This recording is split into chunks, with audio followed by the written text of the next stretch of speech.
As I entered the big room, I turned on the shower and let the water flow freely over my body.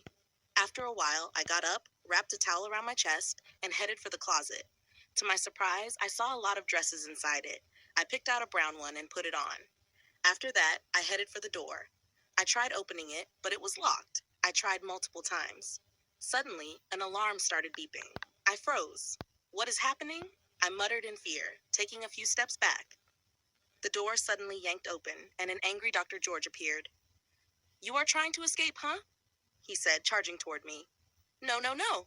Madame Joy instructed me earlier to come down for breakfast." I rushed my words, hiding my face in my palms, already shaking in fear. "Madame Joy?" he asked. Madame Joy rushed in. "Sir?" she answered nervously. "Were you the one who told her to come down for breakfast?" Dr. George asked. "Oh, yes, Dr. George," she replied. "Then you should have explained to her that she must always use the telephone, and someone will come open the door for her." He fired at her. "I'm sorry, sir," Madame Joy said, bowing her head in fear. He turned to me. "Sir," I answered with a shaky voice, "there is a landline beside your bed. Make use of that any time you want to leave your room. Never touch the door. Do you understand?" He asked. "Yes," I answered. "Very good," he said. "Follow Madame Joy downstairs." He walked out of the room. "I'm so sorry, Madame Joy," I apologized. "It's fine, honey. You did nothing wrong," she assured me as she left the room. Hi, viewers. I do not intend to narrate every detail of my life with Dr. George. I will make this short. Years passed. I learned to live under Dr. George's control and never tried to escape. I gave birth to a daughter, Valerie. She was 3 years old. During those years, I discovered he was once married but divorced because his wife cheated on him, stole everything from him, and he was deported from the USA. That was where his hatred for women began. He took me to see my mom a few times, but never allowed her to visit me. Still, it didn't change the fact that he was a narcissist and misogynist. He beat me for every small mistake, even in front of Valerie. He brought different women into the house, and whenever I complained, he reminded me I was just a contract wife. One day, I confronted him for kissing a woman and undressing her in front of Valerie. He hit me and pushed me against the wall. I hit my head and passed out. I was lucky to survive. After that, I knew if I continued enduring, I would die one day and he would go free. I began planning my escape with my mother. Whenever I visited her, I took gold jewelry and expensive bags so she could sell them and keep the money. I did this for months. I stopped complaining about the women he brought, and he noticed. He became suspicious and reduced my visits to my mother to once a month. I begged him, but he refused and hit me again. It felt like hope was gone, but I kept pushing myself. I spoke to the man who usually delivered things to the house and begged him to help send some of my bags and shoes to my mom.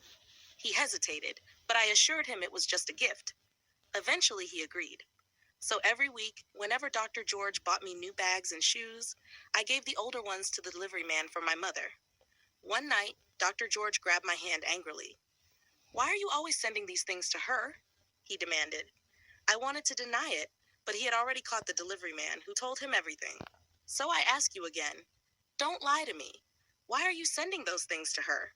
he shouted, rolling up his sleeves. I fell to my knees. "Nothing. I just gave them to her because she's all I have. I want her to have enough too, just like I do," I said, shaking. "If it's not okay with you, I'll stop." "I promise," I begged. He charged at me and kicked me in the stomach.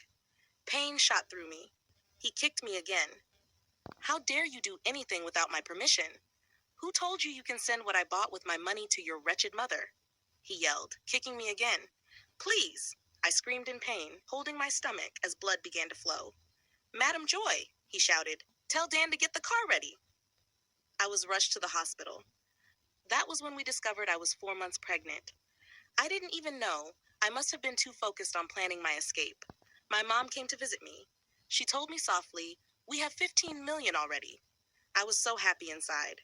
I was done with Dr. George. At the hospital, I made sure he brought Valerie whenever he came. The doctors said it would help my recovery, so he always came with her. I will not bore you with everything that followed. I eventually escaped from the hospital. It wasn't easy, but some trusted nurses helped me. Later, I learned he locked my father and his wife up, then released them when he realized they knew nothing about my whereabouts.